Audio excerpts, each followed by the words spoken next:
Ya Mas. Mas Kenapa aku nangis sih? kon ngomong nih Rocky Gerung iku semangat iku. Sapa? Oh Mas iku Fendi. Oh, Fendi. Taraf iki ngene lho. Nek nggon filsafat iki den tarafian mumet. Heeh. Nah, nek wong mumet ngono iku butuh kanca debat, butuh kanca ngeyel. Ya, jadi dia itu apa ya, penglihatannya secara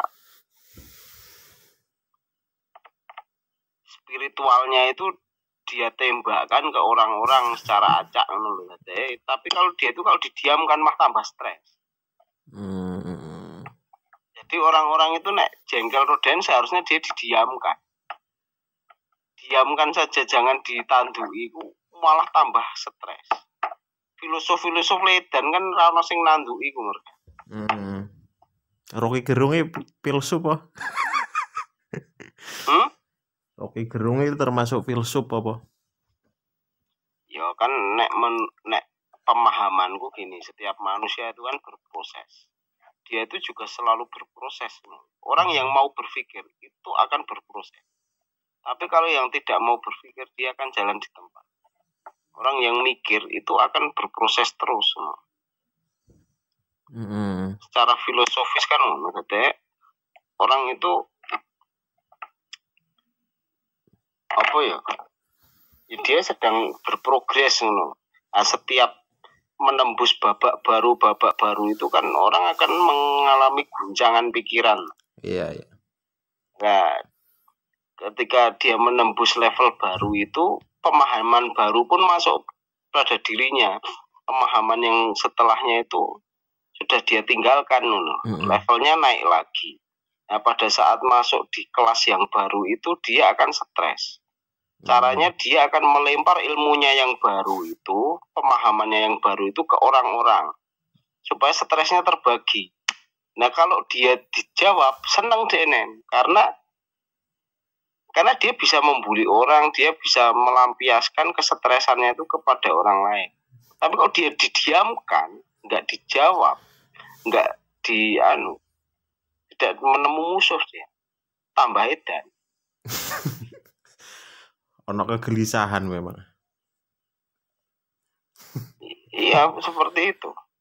Karena aku ngomong ini karena pernah ngalamin aku. Misalnya aku nelpon kowe ngene kan aku butuh kanca ngomong. Nek mbok nang stres ngono. Stres. Gampangane ngono iku. Nek filsuf ki itu kan anu to Mas. Senang mengeluarkan kata-kata bijak. Kalau Rocky Gerung ini gimana ini anune? Apa?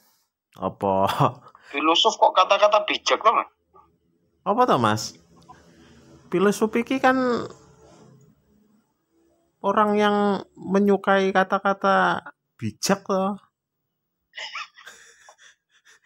Kalau menurutku tidak. Filosof itu kan dia hanya mengeluarkan pemahaman yang dia terima dari alam. Jadi dia dapat gelombang frekuensi pemahaman ke dalam otaknya. Itu dia cuma utarakan. Perkara itu akan menjadi bijak atau tidak, dia nggak peduli. Filosof itu. Menurutku begitu. Jadi efeknya itu akan bagus ataupun buruk pada orang lain, itu dia nggak peduli. Aku malah anggapnya anu ya Mas. Apa ya, kayak dia itu kan punya metode berpikir kan. Kalau Rocky Gerung ini kan seolah-olah mengutamakan bagaimana cara berpikir kan gitu toh. Iya kan berpikir. Dia soalnya filosof jalur jalur partai. Jalur pendidikan. Jalur akademis ya. Jalur akademis. Filosof jalur akademis yang ngono iku karena dia dari awal sudah tertata dan terkonsep cara berpikirnya, diarah. Tapi gagasannya aku yo seneng jane Rocky Gerung ya Mas. Senengnya Ya ngene. dia itu banyak membaca, ngono wae kuncinya dia itu memang banyak membaca, gemar membaca, literasinya banyak, wawasannya luas. Ya artinya gini loh, maksudnya menempatkan apa namanya pikiran kritis di kampus itu luar biasa loh mas. Itu bagus lah menurutku. Jadi perdebatan-perdebatan itu ada di sarana kampus. Iku koyone sing digaungno gitu loh. Ya tapi kalau terlepas dari politik ya gitu itu.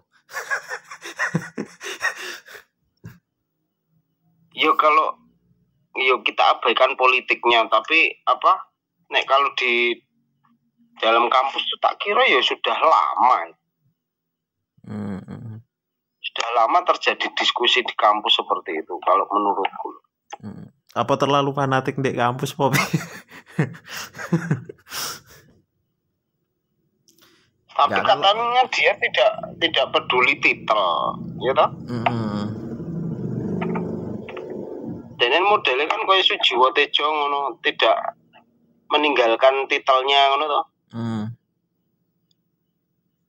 Iya sih.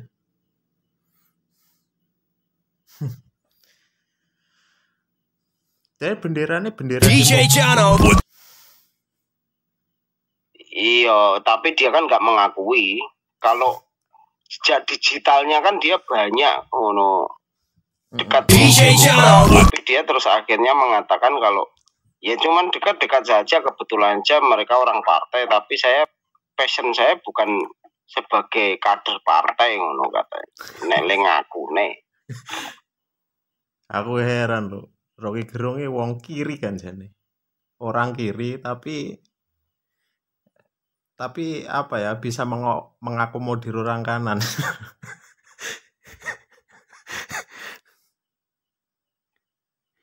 Ya luar biasa pikirannya mas. Memang menguasai. Punya metodenya mungkin. Ya momentumnya pas. Dan nyemplung pas kondisinya seperti itu, ada apa ya? Ada lahannya orang yang bisa diakomodir, yang satu tujuan. Maksudnya punya musuh yang sama lah. Apa? Nah menurut sampean apa musuhnya mas? Musuh. Itu kan ono anekdot gitu ya. Musuh dari musuhku adalah temanku ngono kene. Apa maksudnya ya?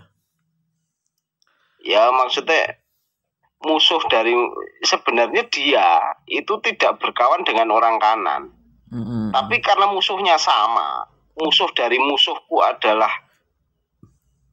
temanku ngono lho. Akhirnya diakomodir. Jadi siji. Kemarin kan beberapa ideologi agama itu gabung toh pada posisi mereka. Sebenarnya HTI dan PKS itu tidak satu visi. Sekarang kan mereka cerai. DJ Channel. DJ Channel. Ya kemarin masih dimanfaatkan ya akhirnya ya itu. Iya. Menggandeng kan.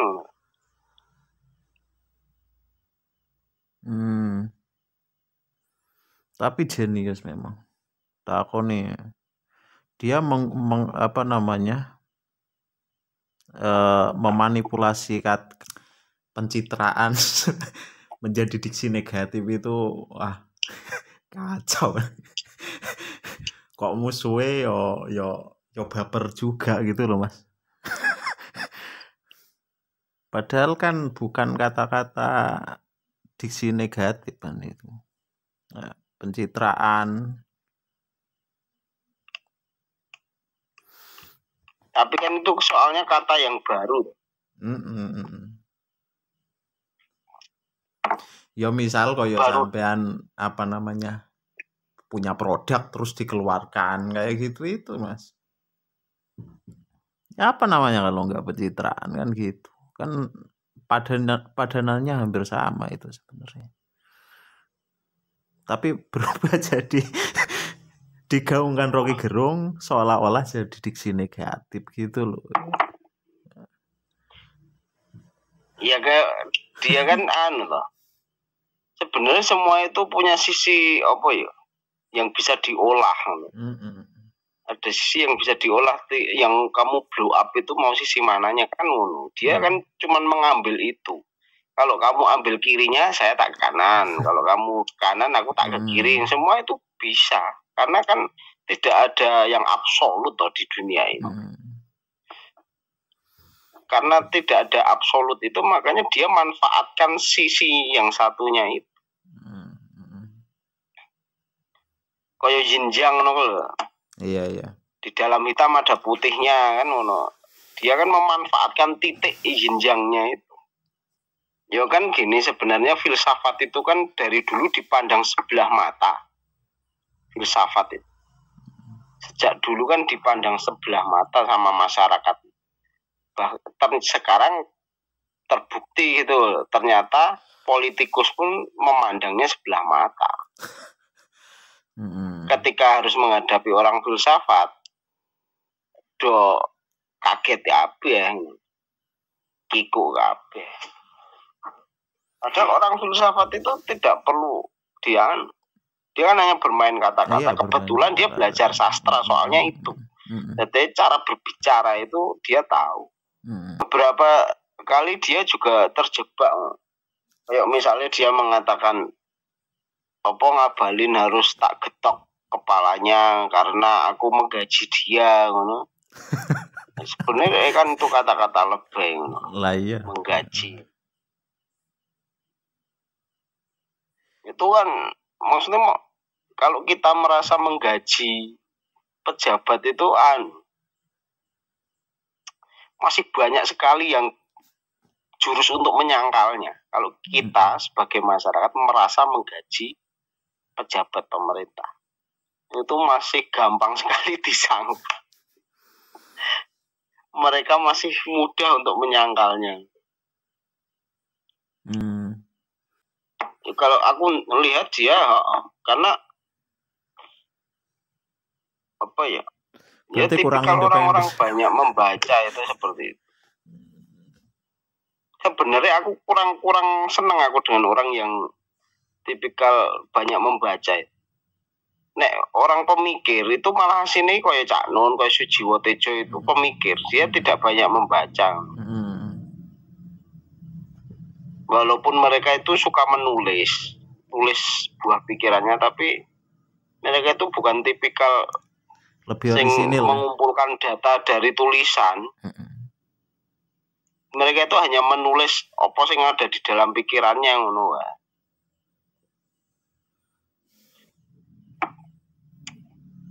Kalau menurutku gitu. Jadi aku sebenarnya lebih suka sing model-model ngono itu. Iya. Jadi aku kan dulu sempat protes neng Dati, cah-cah Dati itu kan yang merasa mengatakan dirinya skeptis. Aku mengatakan loh, kalau kamu masih punya pedoman tulisan ilmuwan ini, ilmuwannya bukan skeptis itu nama.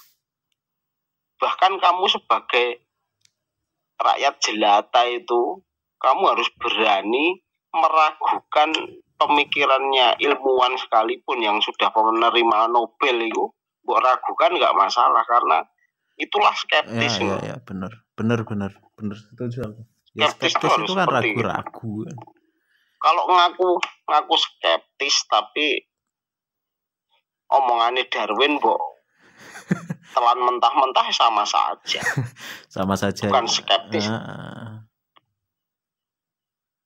Skeptis itu berani meragukan pikirannya siapapun. Benar. Tapi ketika kita sepakat itu jangan dikatakan belum skeptis. Misalkan aku sepakat dengan pemikirannya Einstein, ya bukan berarti aku tidak skeptis karena aku sudah memikirkan omongan dia itu sesuai dengan pahamku ngono. Ya sudah berarti aku sepakat ngono wae. Iya. Tapi sebelumnya kan kita harus berani meragukannya dulu. Aku ki gak senenge ngene nek Roro Ki Gerung dia itu rujukannya buku ngono lho. Saya membaca itu tulisannya orang Perancis gini-gini. Alah opo ngono. Males aku ngono iki. Apalagi dia melempar omongan begitu itu kepada orang-orang yang sebagai kemungkinan besar dia tidak akan paham loh. Ya itu kan teknik gertakan ngono kuwi. Iya, Di pasar benar. umum. Teknik gertakan supaya dia terlihat lebih luas wawasannya ngono. Tapi itu apa ya? Menurutku masih pola pikir tradisional. Orang menganggap orang yang sudah benar lah. Katakanlah gini, kalau buku itu adalah jendela, itu menurutku ya oke. Aku tidak menolak itu, sepakat. Tapi cuma jendela ngono. Iya. Ya kan bisa jadi pemantik kan, bukan berarti yang kebenaran yang absolut kan gitu. Nah, tidak absolut. Buku itu ya cuma pemikiran orang. Jadi kenapa seolah-olah kalau sudah membaca buku itu hebat. Itu orang sing males maca kaya aku kan dadi ra setuju.